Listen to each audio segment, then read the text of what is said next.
around me echoed louder than the clinking glasses, louder even than the soft jazz music playing from the corner of the lavish banquet hall. Heat surged to my cheeks as I stood frozen in shock. My parents and cousins gathered around, eyes gleaming with amusement at my embarrassment. "Look at her face."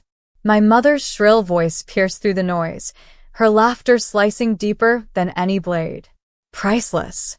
Did you really believe someone would leave you a fortune?" My father joined in with a booming laugh, slapping his knee theatrically. "You've always been gullible, Emily. Always dreaming of things you'll never deserve." I swallowed hard, blinking rapidly to push back tears, my heart pounding so fiercely it felt like it might shatter my ribs. Around us, family members whispered behind their hands, smirking, casting sideways glances of mocking pity. It had started as a harmless prank, an elaborate joke orchestrated by my cousins, amplified by my parents' eager participation. A fake lawyer had called earlier that week, claiming a distant relative had left me a vast inheritance. It felt like a dream come true for a struggling young woman whose entire life had been an endless cycle of judgment and humiliation from her family. "You fell for it hook, line, and sinker," my cousin Katie sneered, her eyes glinting coldly. "Did you really think anyone would trust you with money? You're nothing but a burden, Em." Each word hit me like a physical blow. I forced myself to straighten up, my fists trembling at my sides, fingernails biting into my palms to ground me in the pain, reminding me I was still standing, still breathing. "Maybe next time, you'll think twice before believing you're special," my aunt scoffed from the back of the group, sipping her champagne smugly. Every eye in the room was fixed on me, watching, waiting to see how far their cruelty could push me. I opened my mouth, desperate for words, anything to defend myself, but only silence spilled forth. That's when the doors at the far end of the hall swung open abruptly. A sharp, collective intake of breath rippled through the crowd as heads turned toward the unexpected interruption. He stepped through the doorway with the confidence of a king, tall, powerfully built, his dark suit tailored perfectly to his muscular frame, radiating authority. Thomas Elliot, billionaire investor, my boyfriend. A secret I'd kept carefully hidden from my judgmental family, terrified of their reaction, their ridicule, their disbelief. Gasps filled the air, whispers ignited like wildfire, speculation blazing from one shocked expression to another. Thomas walked with steady, deliberate strides toward me, his eyes never wavering from mine, focused and reassuring, offering silent strength. "Who's that?" I heard Katie whisper urgently, her voice strained with surprise. "He looks important." Thomas finally reached my side, effortlessly dominating the space, his presence so commanding it seemed to physically push back my tormentors, forcing them to give us room. "Emily," he murmured gently, brushing away a tear from my cheek with a tenderness that contrasted sharply with his imposing demeanor. "Are you all right?" I nodded weakly, swallowing the lump in my throat. "Now I am." Thomas glanced around the hall, taking in the stunned faces with cool disdain. "I apologize for being late," he said loudly enough for everyone to hear, his deep voice carrying a tone of quiet authority. "I would have arrived sooner had I known Emily was being subjected to such blatant disrespect." My parents exchanged panicked looks, their bravado rapidly melting away under Thomas's icy gaze. My father cleared his throat awkwardly, stepping forward cautiously, his previous arrogance now completely vanished. "I'm sorry, but who exactly are you?" he asked hesitantly, clearly shaken. Thomas met his gaze evenly, his reply simple but devastating. "Thomas Elliot, CEO of Elliot Enterprises. Emily's boyfriend." Silence crashed over the room again, deeper this time, filled with stunned disbelief. Eyes widened, mouths hung open, the mocking whispers replaced by stunned murmurs of shock and awe. My mother visibly paled, her hands fluttering nervously at her sides. You're dating our daughter?" she stammered, her voice shaking. Thomas's gaze softened as he looked at me, his voice firm yet tender. "Proudly." My father stepped back slightly, visibly trembling, the full realization of their cruelty now dawning upon him. The room seemed to shrink around us, pressing in, every single person watching in stunned fascination as the power dynamic rapidly shifted. We had no idea, my aunt stammered weakly, eyes darting around nervously, searching for support and finding none. Emily never told us. Thomas raised a hand sharply, silencing her instantly. Emily has nothing to explain. Not to you, not to anyone. She deserves respect, kindness, and love. Things clearly missing from this family gathering. He paused, eyes narrowing slightly, voice dropping dangerously low. And I suggest everyone present reflect carefully on how you choose to treat the people around you. I felt warmth flood my chest at his fierce protection, gratitude swelling so powerfully I thought my heart might burst. Thomas gently took my hand in his, squeezing reassuringly. "Shall we leave?" he asked softly, his voice filled with quiet understanding. I nodded gratefully, my voice barely above a whisper. "Yes, please." As we turned to exit, the hall exploded with sudden movement, family members scrambling forward, panicked apologies and pleas spilling forth in desperation, realizing they just humiliated someone loved deeply by one of the wealthiest, most influential men in the country. "Emily, wait, please," my mother cried out, her voice breaking. "We didn't mean." I glanced back briefly, meeting her tear-filled eyes with a mixture of sadness and resolve. "Yes, Mom. You did." Hand in hand, Thomas and I stepped outside into the crisp night air, leaving behind the stunned silence and frantic apologies. I drew in a deep, cleansing breath, feeling a weight lift off my shoulders for the first time in years. "Thank you," I whispered shakily, looking up into his steady, comforting eyes. He smiled gently, pulling me closer. "You deserve to be treated better, Emily. You deserve the world." And in that moment, standing beneath the endless sky, I finally believed him. But neither of us could have imagined what was waiting for us just around the corner, because what happened next would shock not just my family, but the entire city. As Thomas guided me toward his sleek black limousine, parked elegantly at the curb, I felt a rush of relief washing over me. The bitter humiliation of moments earlier faded slightly, replaced by the warmth of Thomas's hand, reassuring and strong around mine. Yet, 1,000 unanswered questions still raced through my mind.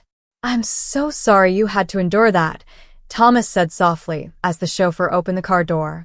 His deep voice carried genuine remorse, eyes clouded with concern. "You deserved better, Emily." Settling onto the plush leather seat, I sighed deeply, trying to steady my trembling hands. "Maybe they were right," I whispered bitterly. "Maybe I really am just a burden." "No," Thomas interrupted firmly, his voice gentle yet unwavering.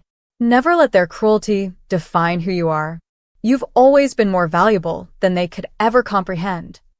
His sincerity pierced through the layers of insecurity I'd built up over years of criticism, gently dissolving my self-doubt. I looked into his eyes, finding comfort there, but my heart still struggled to shake off the ache of humiliation. "Thomas," I began hesitantly, "why did you reveal yourself like that? Why now?" He sighed softly, holding my hand tighter. "Because I couldn't stand to see the woman I love being hurt and belittled. You don't need to hide our relationship anymore, Emily. You've already proven your loyalty by protecting my privacy. Now it's my turn to protect you." The limousine glided smoothly through the brightly lit streets, buildings and streetlights blurring past us, illuminating his face in intermittent glows. Thomas exuded confidence and stability, a stark contrast to the chaos we'd just escaped. Yet, a nagging sense of worry still twisted my stomach. "Thomas, my family won't just let this go. They're probably already scheming ways to win your favor." He chuckled gently, shaking his head. "They can try, but they'll soon learn respect isn't bought, it's earned."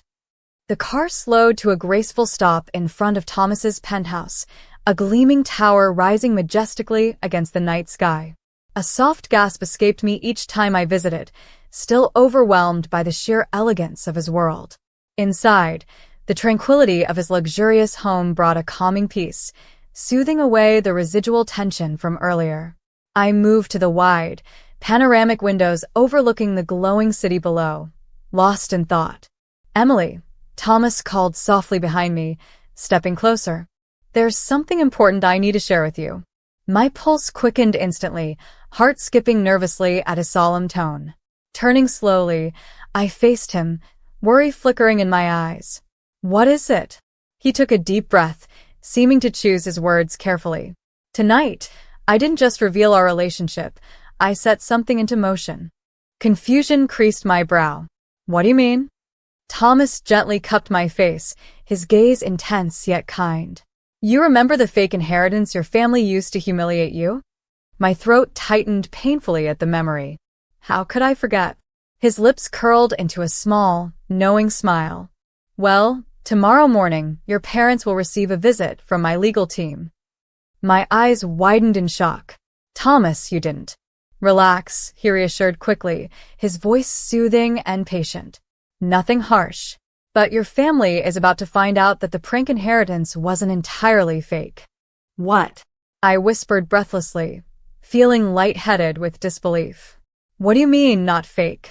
He smiled gently, eyes sparkling with quiet triumph.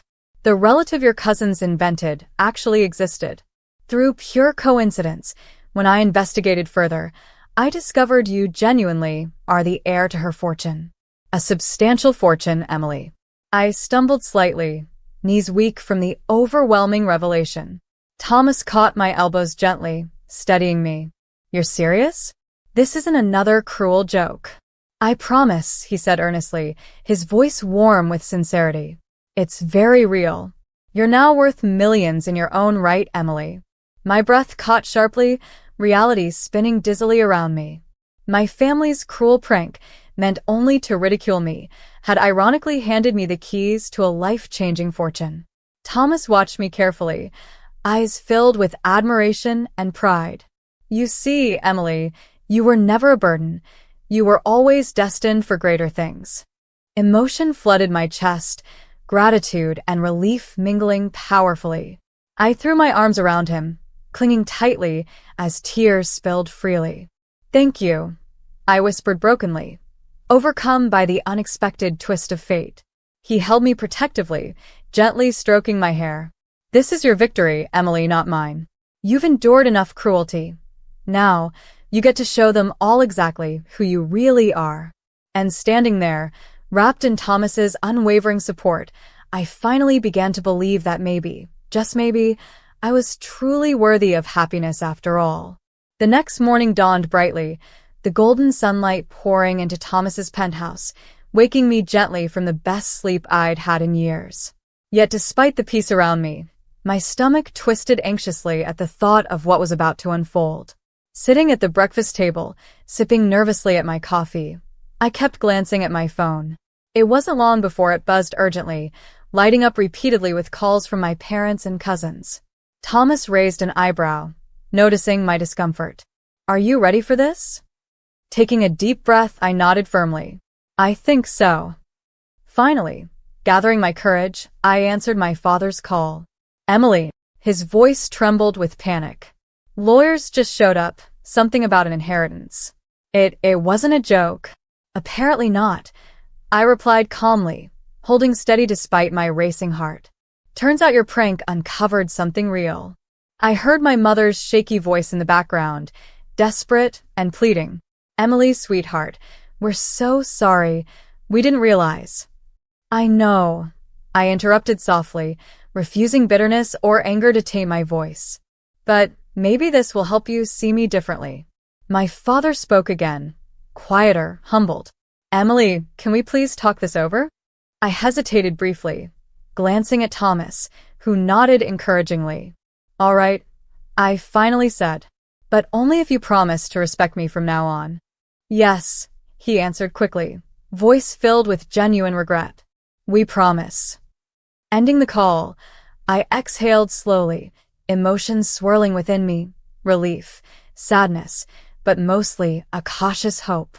Thomas smiled proudly, squeezing my hand gently. "You're stronger than you know," he murmured softly. Just as I began to relax, a breaking news alert flashed urgently across Thomas's TV screen. instantly capturing our attention. My photo appeared on the screen with a bold headline. Local woman discovers she's heir to fortune after family's cruel prank.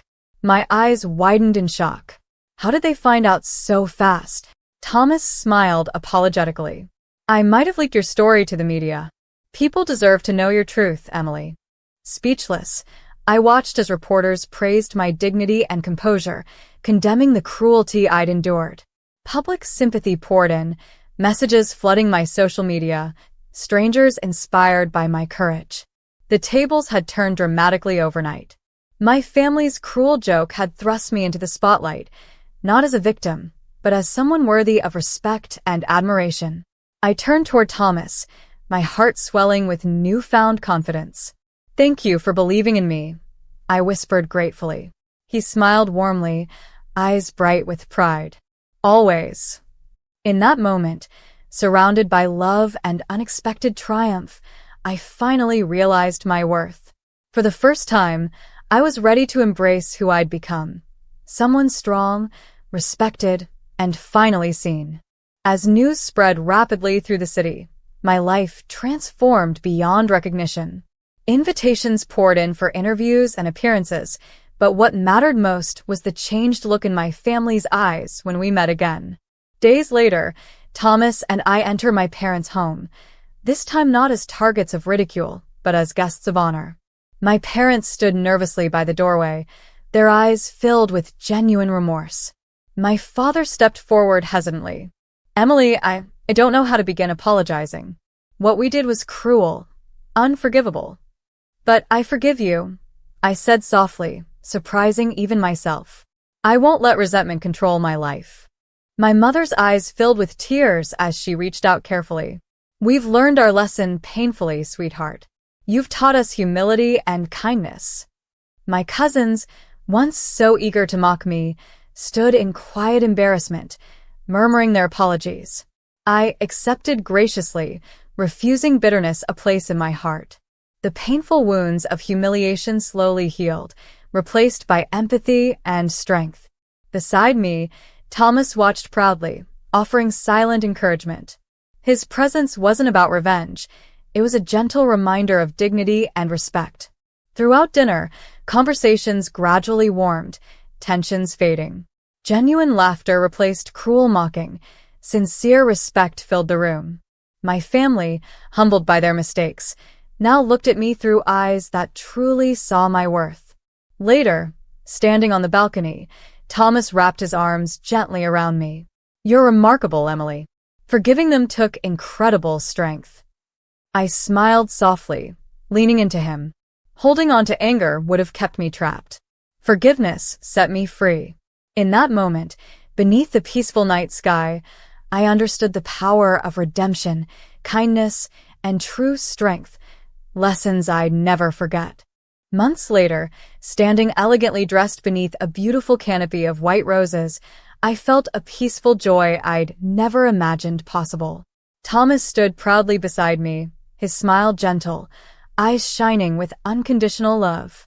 As we exchanged vows, my family sat silently, their faces reflecting pride, love, and sincere respect.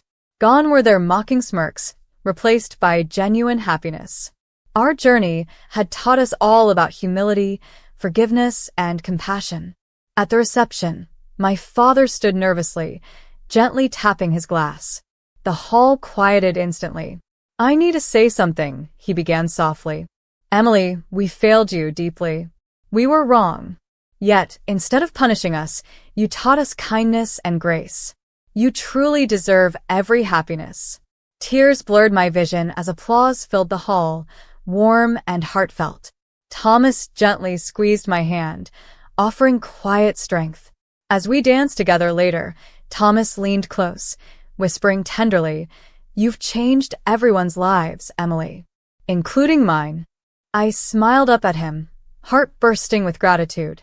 No, Thomas, we changed each other's. Together, we had transformed pain into healing, humiliation into dignity. That night, as the city lights sparkled around us, we stepped confidently into a future built